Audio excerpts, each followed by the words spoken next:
একবার পুজো দিলেই নাকি পূরণ হয় মনস্কামনা। নৈহাটির বড় মায়ের 5 অলৌকিক ক্ষমতা, যা জানেন না হয়তো অনেক মানুষই।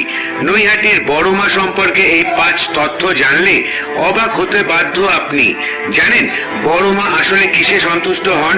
জানুন, নৈহাটির বড় মার অলৌকিক ক্ষমতা আছে, প্রচন্ড জাগ্রত। সমস্ত অসম্ভবকে সম্ভব করতে পারেন তিনি। সেই কারণে সকলেই মাথা ঠেকান বড় মার পায়ে। জানেন কি বড় মা কিসে সন্তুষ্ট হন? নিরঞ্জনের আগে দেবী মাকে দেওয়া হয় বিশেষ মিষ্টি।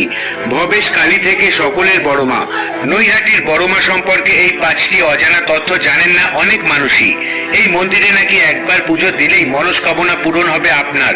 বড় মায়ের নামের সাথে জড়িয়ে রয়েছে হাজারো মানুষের আবেগ। কালী প্রতিমার উচ্চতা 14 ফুট, মানে বিরাট বড় আকারের ঠাকুর। কিন্তু নৈহাটির বড় মার অলৌকিক ক্রিয়াকলাপ তার এই উচ্চতাকেও হার মানায়। আর এই